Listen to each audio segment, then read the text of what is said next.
Hey, welcome back to Finding Truth, episode 17. Today we're going to talk about Marriage Mondays, a new program coming out every Monday. LA mayor fearful of incoming planes of migrants. New York's having a problem as well with that. And what is our correct perspective on immigration? Also, we want to talk to you about a school member, board member in Temecula Valley, who doesn't want you to talk about your religion.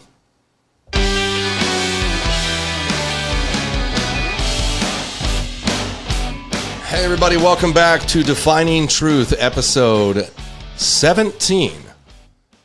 Should be a short day today, but we have some interesting things to go over. Think you'll find it quite interesting. So today we want to talk about a new segment coming up called Marriage Mondays. That is my wife, Lindsay, and we're going to sit down and we're going to talk about marriage, which should be fun and interesting and real. Biblical perspective of marriage. What's the full title of the show we're going with? It's Marriage Mondays, but a sacred union. A sacred union. Love that, because that's exactly what it is. We're going to bring some perspective. Lindsay and I have been married for 15 years, going on more. We have 3 kids, and we've been all over the place, traveled all over the country because of my previous work, and we just want to get on and be real with people and share how God has maintained us and some of the lessons we've learned. And also, and this is probably the most important thing to announce, we want questions from people. So we're going to be posting a link to submit questions on our website, on social media, etc. And we'd love to cover questions that anybody has, issues, topics, bring them on. Yeah, and this segment too, I want to mention, came as a suggestion from some of our followers.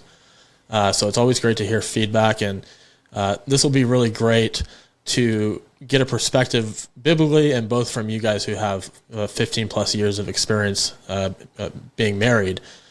Because today's generation and the world today has really kind of torn apart the original biblical intent of marriage and what that actually means. So this is something I'm really excited about. Yes, they have. Yes, they have. Also today we're going to talk about some immigration issues that have popped up recently, namely the fact that some very strong, staunch, left-leaning sanctuary cities like Los Angeles, today, this week, the LA mayor complaining about planefuls of immigrants coming in and how she was fearful of that. And then we'll skip over to the mayor of New York, who had some similar questions. Oh, no. People seeking sanctuary in a sanctuary city. Imagine that. No, but also we want to bring a correct perspective to this and how, as believers, do we deal with the issue of immigration, what our thought process should be in compassion and love towards people, while also maintaining a safe border, etc. So we're going to talk about some of those issues. And then Temecula Valley Unified School Board member in the news yet again. This time, this is board member Stephen Schwartz wants you to keep your Christianity to yourself, and said as much in a clip we're going to show you. The medicine doesn't taste so great when you have to take it yourself, huh? The religion of leftism is okay, but not your Christianity. Anyways, all right, let's kick it off.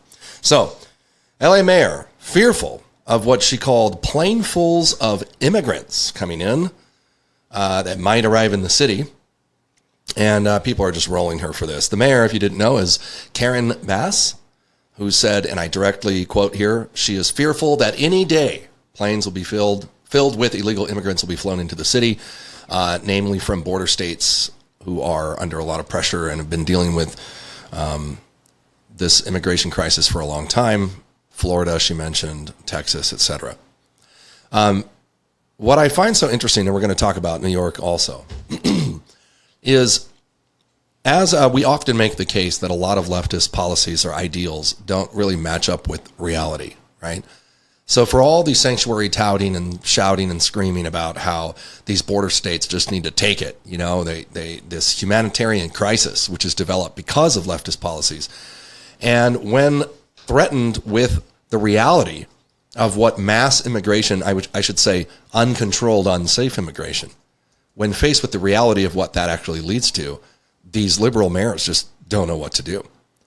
And one of the, incidents that sparked Mayor Bass's comments was that Texas Governor Greg Abbott has sent 13 buses of migrants to the LA area, which, touts itself as a sanctuary city. 13 buses. I read this and I was like, what is she? That's what she's so fearful and afraid of. So let me get this straight, right? You think that open borders is the way to go. Anybody who disagrees with you is a racist, and so there's lots of rhetoric, right, and hateful speech from the left about people wanting to maintain a safe border. And then some buses show up with migrants, and all of a sudden you're full of fear that more of them will come. And I want to ask her, what exactly did you mean by LA as a sanctuary city? Of course, the reality of the issue is much more than the emotions that you see on these campaigns, in that there's housing issues, resources, food, clothing, shelter, etc., benefits. What do you do with people? In New York, probably an even stronger statement, the mayor there, Eric Adams, last week said something that really made headlines. And I quote, he warned New Yorkers that the city would be destroyed if it didn't get more help to cope with the influx of migrants. He later went on to say that he didn't think there was any actual helping the situation, that there was no end to the migrant crisis. In the New York Times quoted him saying that and said that his statements were provocative. Provocative. Why is anything that's true labeled provocative for these, for our friends on the left here? Well, when it goes against your agenda, I mean, what else are you going to call it?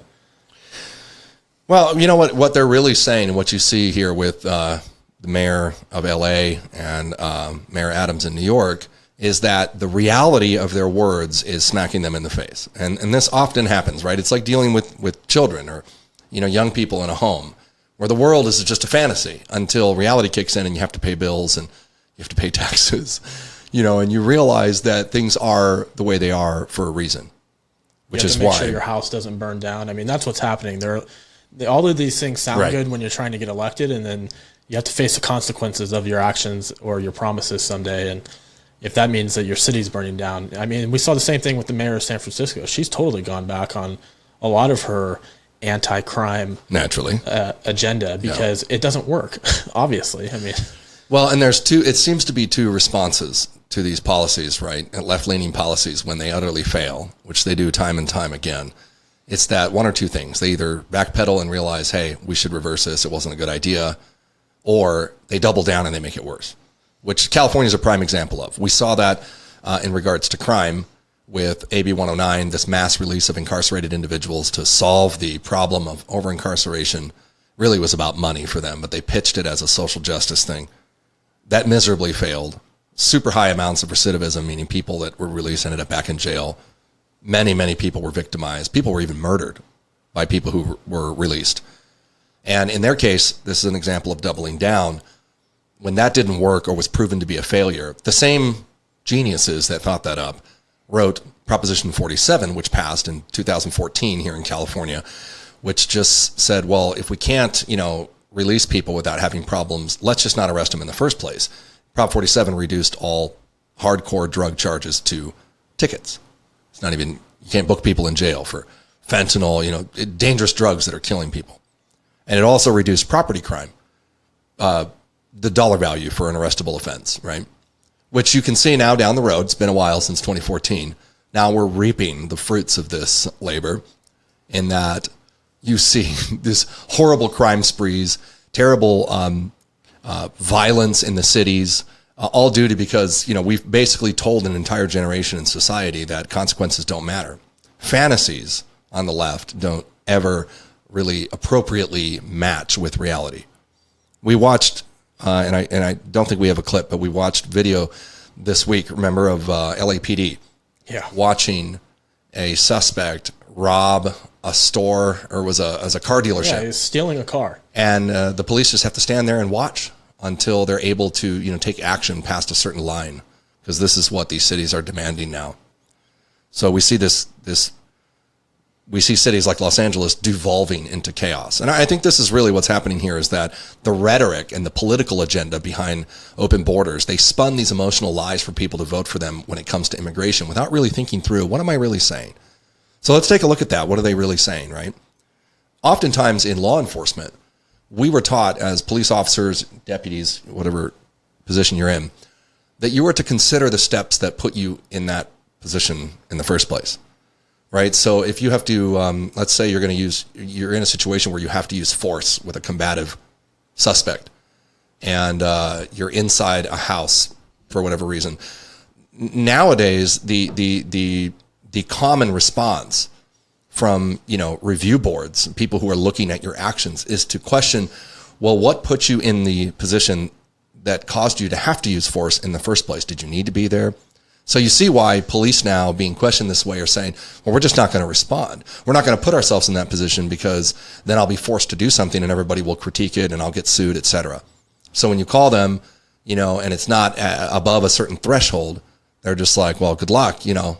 I don't want to get sued. I don't want to touch anybody. So I'm not going to put myself in that position in the first place. But let's take that same sort of line of thinking that's often presented by the left and apply it to immigration. My question is, what put us in this position in the first place? Of course, this is the rational response to safe borders and let's be clear, we are not anti-immigration in any way, shape, or form. America was built and founded on many people who immigrated here from various parts of the world. We're all about immigration. But as an adult, as a rational, mature individual, you understand that the world is not just a wonderful candy land. We have safe procedures and laws in place to protect our citizens. That does not mean that you're anti-immigration or you're anti-people coming here. But what you do want to do things is as a mature, safe, and responsible person, especially if you're in a position like Homeland Security or you're in leadership, such as mayor of a city, which has to be responsible for these decisions. So instead of having an orderly process by which we can bring people in safely, vetted, have a plan, maybe plan for a certain amount of people coming in, where are they going to go, where are they coming from, what are they doing? Just like if you or I wanted to go visit a country, you would expect that you would respect their rules, right? If I want to go visit a different country that requires a visa, I would have to apply for one. Can you imagine if I showed up at the airport and just charged the fence and started waving an American flag and protesting? It just doesn't make any sense. But this is far, far worse than just mass amounts of people coming.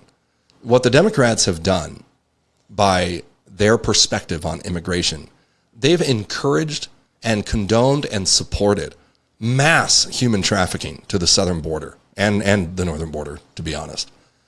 They have facilitated an entire industry of human trafficking by which criminal organizations know for a fact that there's a certain party in the United States that will support what they want to do.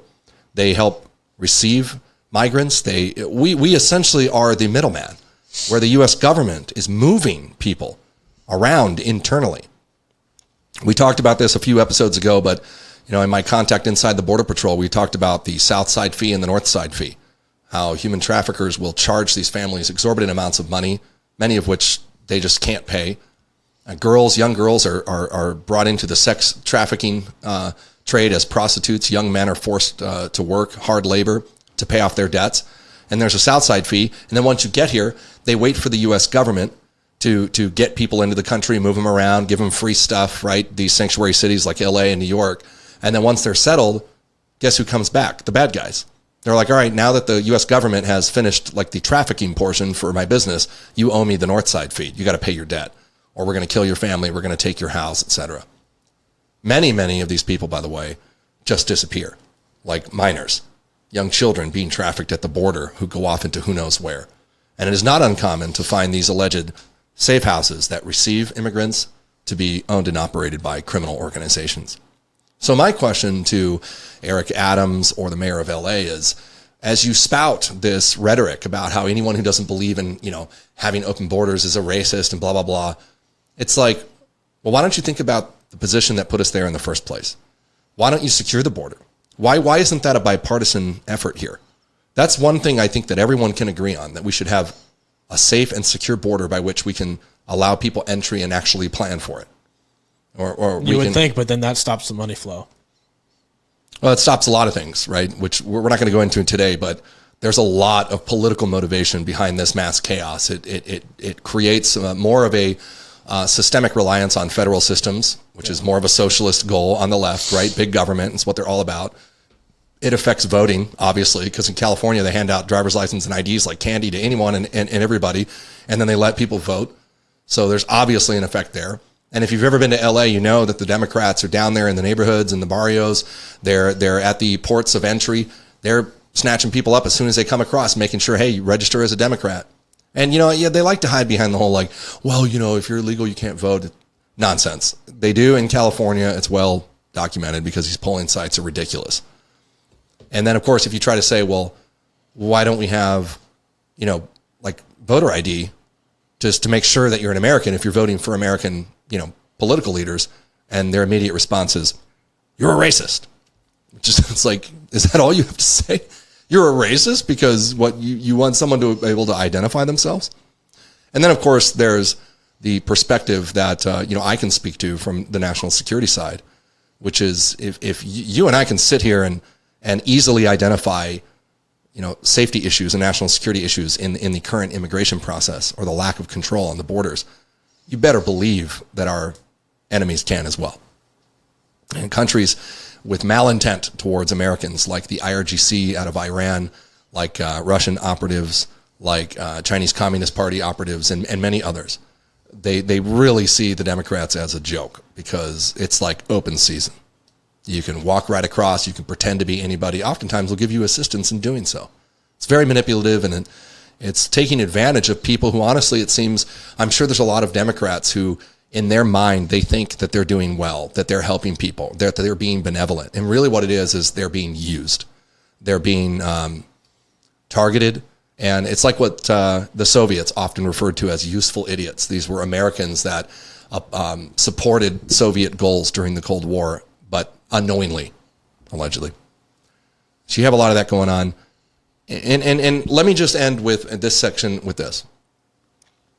The correct perspective on immigration or really people who are suffering or people who need help in general is to have compassion and understanding for their suffering. The most logical step in that line of thinking, if you care about people, is to reduce the cause of that suffering. So I don't pretend to have, the end-all answer for the border and the immigration. It's a very deep and complicated issue, but we can at a minimum start with, let's secure the border, right? Let's think of this in terms of your house. If your front door is just wide open, right? And you had 1,000 people outside that wanted to get inside, and you have your family inside, right? And so you have limited amount of resources, food, places for people to sleep. Is the most loving thing to do just to open the door and be like, hey, have at it, kill each other, commit crimes, do whatever you can. Anybody gets in, it's whatever. It's just come on into the house and do whatever you want. Or can you also be loving and caring and rational and say, guys, we're gonna close the door and we're gonna have a process for making sure that the people that need to get in, and the people that don't. General concern, one, for your own people and your family and your home, as the government's job is first and foremost to its citizens. You have to protect American citizens. Your first obligation is not to foreign entities. We'd like to do that because we like to be beneficial and we like to help people, but you have to make sure you're doing it correctly so that you don't end up like Mayor Adams here in New York saying, the city will be destroyed. It's like, really?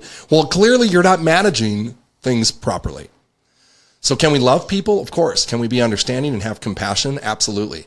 We can also make wise decisions in civics and in governance that help deter the cause of the suffering in the first place and encourage people to follow the correct process, to avoid paying coyotes and human traffickers and smugglers, to avoid young women being raped on the way up here by drug cartels. It's just horrendous to say that those things don't matter, and anybody who suggests they do, you're just a bigot and a racist. It's absolutely ridiculous to even assume that. So I'm sure we'll hear more about this because that issue is not going away. Before we go to the next one, do you have any thoughts on that? I mean, anything to add on the immigration issue in general? Yeah, I mean, I think you covered it. Immigration's a complex issue, obviously. But it's not biblical to violate a law to achieve good, right? Caring for the poor and orphans and widows is something that the Bible commands us to do. You can look at Galatians 2:10 or James 1:27. But the fact is that just because we are to care for these unfortunate doesn't mean that we should violate the law in doing so. So a frustrating law is still a law. Right. Yeah. I don't agree with most of the gun laws in California. That doesn't mean I get to do with whatever I want. You have to respect the law.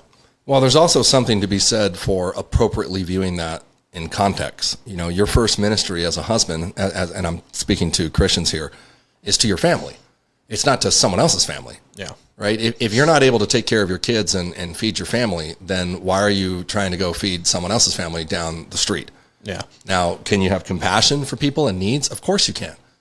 But it is God who established government. It wasn't man's invention.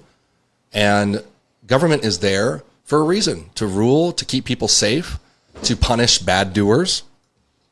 That's the purpose of having law and order. So when the government has forsaken its first obligation of taking care of its citizenry, keeping people safe and enforcing the law, what's the point? Who are you helping? But again, this is a clear example of the culture war raging in really in the world right now. It's globalism versus national identity and countries who many on the left, I would say, not all, but many on the left think that you really shouldn't think of yourselves in terms of being an American. You're just a global citizen, right? Which changes everything. It changes the way that you view geopolitics. It changes the way you view conflicts, and it changes the way you view sovereign borders. Yeah, well, the fact of the matter is there's a lot of people that are hurting out there. There's no doubt many people that, want to come to this country legally. They want to come here and work. They want to bring their families here. But when you can do all of that with a closed border and strong border policy. I would go even further and say you can't help anybody unless you yourself are a strong, secure country. Exactly, because when you have open borders, now you have people who ultimately take advantage of that, which we've seen in all over the place, right? Human trafficking is huge right now. We saw that in The Sound of Freedom. It's I don't even remember the number, $50 billion industry just in the United States alone. Of what we can track and know of. Yeah. So you can be loving to people and care for people and take care of people who need it, all while having strong border policies and a strong border wall. Like you said, you would even go further than say, you can't do all of those things until you take care. If your own house is in order, how can you take care of anybody else? You can't. Yeah, absolutely. Yeah. Unless you have a thriving economy and a successful free market, you're not going to be sending shiploads of medical aid when a tsunami hits Southeast Asia. No, and California is missing a huge opportunity. I mean, they say everything over here to get elected, but the reality is we've said it before, California is the 5th largest economy in the world. Mm-hmm. Imagine the good that it could do for people who are coming to this country legally, looking for to start over and contribute to society. I mean, they're just missing a huge opportunity. Well, imagine what good it could do for its own citizens if San Francisco and LA and these other places weren't mismanaged into destruction. Yeah. They're turning into Gotham City under these leftist policies. What I find so difficult to believe is, for anyone listening who may, be a registered Democrat or vote more on the left, what is the response? How could you possibly look at these destructive and utter failures and think, I need to vote for more Democrats? Yeah, it's wild. It's not loving. It's not caring for people. No, it's not. It's destructive, and we've seen that. But that's because of people like our next topic, Stephen Schwartz, who want nothing to do with Christianity or hearing anything about it. Let's talk a little bit about that. Well, actually, we have a video, so you can hear it straight from the horse's mouth. I believe this was at the last board meeting where they were voting on whether or not to allow just the American flag and the California flag. And if you're listening from out of state, this is the Temecula Unified School District Board meeting. This is one of the board members, one of the Democrats, I'm assuming, certainly a leftist, Stephen Schwartz, who appears, as you'll hear in a moment on this clip, to be very upset about Christians voicing their opinion. So take a listen to this. I really appreciate people's right to religion, but I really don't care for people coming in here and preaching at us. That's not how that works. Please keep your religion in your home and your church. When you come here, please talk in terms that are neutral about religion, because to some of Should be a us, public official then. it's really not what we want to hear when we're on the school board. And I do appreciate everyone's comments. Whether I agree with Nice you or cover not, at I the do end agree with your right to come here and So say let's what break you have that to say. down, right? Thank you. Does he have more to say? One more thing. Nope, there we go. I really what appreciate is he people's saying? I don't want to hear your opinion. Let's be clear and frame this correctly, because what he's really talking about is this massive parental rights movement that's sweeping the country. We're seeing it very strongly here in California, where parents are realizing that their children have been indoctrinated by progressive Marxists and exposed to abhorrent sexual material. And as parents are now finding out, they're resisting. They're fighting back. We have parents running for school board. They're taking over. They're getting rid of this horrible, over-sexualized, curriculum that they found, books specifically. And here's a guy, right, who's been there for a long time, and he's upset that people are voicing their opinion. And what he's connecting, and this is what I want, let's pay attention to this very clearly. He's connecting the Christian Judaic values of the parents who are opposing his progressive Marxism with politics. Let me say that again, just for my Republican friends up in Sacramento can hear this. The left is upset because Christian Judaic values oppose their political agenda. And to the point where here's a school board member who utterly unconstitutionally is saying, I don't want to hear about your beliefs. I don't want to hear it. I don't want to. It's like you can almost see him putting his fingers in his ears. And I don't want to hear about church. I only want to hear about the Church of Communism. Whatever. I don't know. Yeah. And let's be real with this. Like, the left, as we pointed out before, are extremely religious. If what is religion if not your dedication to a set of beliefs and values, right? And they are militantly religious. He is zealous. Yeah. So what you have is essentially up until recently, unopposed a secular religion, right? A group of zealots who are pushing progressive Marxism. And they don't want to hear opposition. They don't want to hear from these parents. They don't want to hear from Christians. They don't want to hear from people who present classical American values, because it's annoying to them. And it's basically exactly what they did. Yeah, absolutely. I mean, we finally kind of woke up, so to speak, and we started taking their tactics and pushing it back at them. And clearly, he's lost it. Also, I would like to remind Mr. Schwartz that in America, we have freedom of religion. It's not freedom from religion. Yeah. It's freedom of, free to express it in every facet of American life, in both public and private. No one in America can tell you that you can't talk about your faith at work, at school, in a public setting, in politics, anywhere. In fact, all of this country was based on that very premise. Americans who came here to freely practice their religion, free of government oppression, which sought to regulate what they could or could not believe. It is, what he said is so un-American and antithetical to the American constitutional perspective. It's shocking. And what's perhaps more shocking is how many people will hear that and be like, oh yeah, you're not supposed to talk about religion, right? Separation of church and state. Completely unrealistic and untrue. Well, newsflash for him, like I told you before we started recording, he might be getting a Bible verse from me in a minute and a half every time there's a school board meeting from here on out. You don't want to hear the Bible? Well, guess what, buddy? This is called public comment. You're an elected official, and people are allotted a minute, 90 seconds to speak. And yeah, I mean, that's the other thing. Could you imagine if he said that to a Muslim? Yeah. Could you imagine? Or imagine if you said that to a progressive Marxist. Yeah. Imagine if you're like, excuse me, I only want to hear Christian pro-American perspectives here. Well, yeah, look at the 3 other board members. Could you imagine if they were like, we're not going to allow you to have public comment?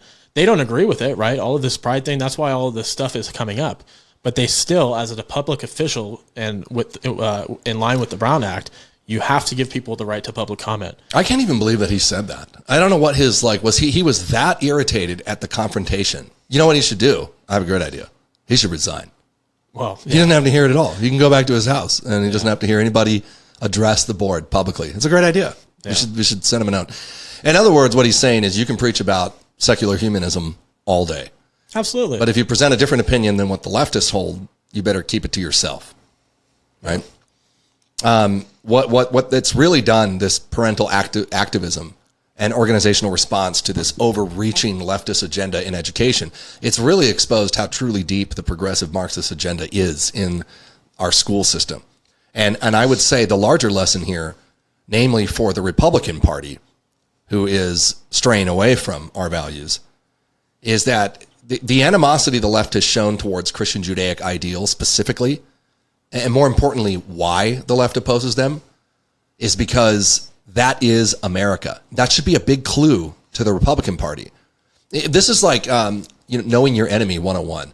If you're on a battlefield and your enemy keeps targeting specific key elements of your organization, you might want to stop from a command and control perspective and say, why do they need to destroy that structure so much? Maybe it's because your enemies acknowledge that those are key pylons, right, holding this structure up. Maybe it's because the left has long acknowledged that the core family and relationship between kids and parents and our faith are key tenets of Western civilization. So if you are a progressive Marxist, a secular humanist, and you want to utterly destroy the American way of life and capitalism, you're going to attack those things. So what the Republican Party should be doing is strengthening our resolve to defend those issues, not acquiescing or ceding ground to the enemy, which is unfortunately what we're seeing in California. So real quick, for those that may not know, the California Republican Party is attempting internally to change their platform, which has long held that marriage between a man and a woman is essential to the core family and the American way of life, and also the stance, the firm belief that life begins at conception and that we must defend the life of the unborn. The party is moving to change that in their wording, which is just unbelievable to me. We'll probably do another segment on that at some other time. Just on this, yeah. But obviously, we at Defining Truth are adamantly opposing that. And I have two perspectives on why. And Mr. Schwartz here, the progressive Marxist on the school board, really is an indicator, is a perfect example. So two perspectives. One, no one in the party that claims to represent Reagan and the American way of life should be asking Christians to compromise on their faith. Because first and foremost, we are obedient to God, no king and no tyrant. And that's very clear. And second of all, if you don't, which you don't have to, if you don't have maybe you don't have any belief at all, there are real practical reasons behind these Christian Judaic values that are worth holding on to. You know, no one shows this greater than the example we just gave, than the left's attack of those very core elements of the United States. You would think that would clue you in to say, hey, maybe America's enemies realized that core family units, a mom and a dad, both psychologically, individually contribute greatly to a young child who then grows up into a strong citizen. There's lots of studies and lots of literature to back this, that is a key foundational element of a strong country. So if our enemies acknowledged it and said, hey, we should attack that because that's something that'll weaken them and destroy them, then why is it that the Republican Party can't see that and defend it? Same thing with pro-life. Because when you diminish the value of human life, you move towards a conglomerate perspective, which is big government, small government. If the individual doesn't matter as much, which is what all progressive Marxists and socialists want to tell you, right? So they don't believe in God. They don't believe in life after death. They don't believe that there's any real value other than the organization as a whole, right? So life matters. The way we define it matters. The way we view the family matters. And we've known this for a long time. So I think it's time to pay attention.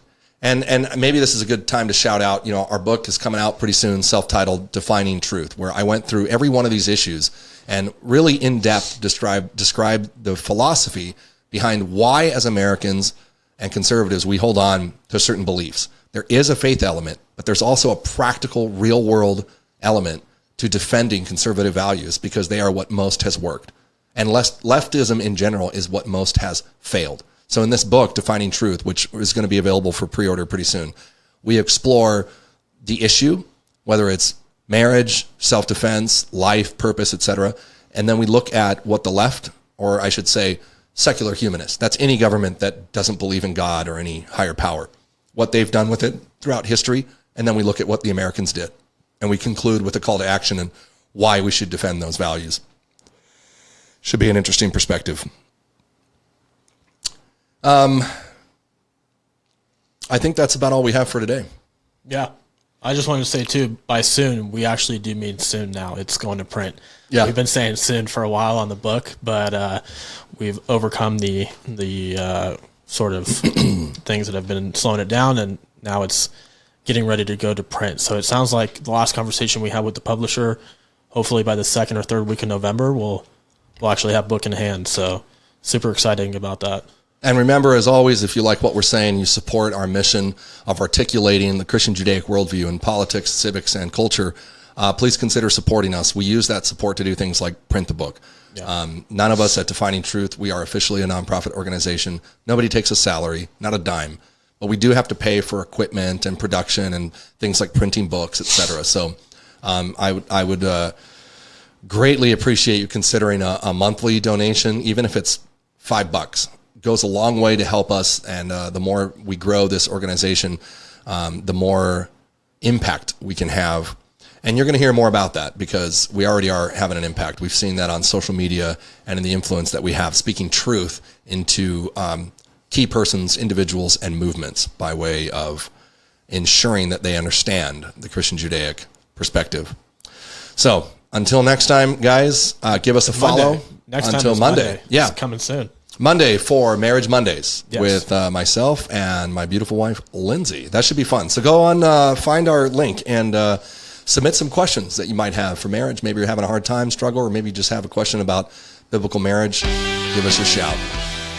We'll see you guys next time.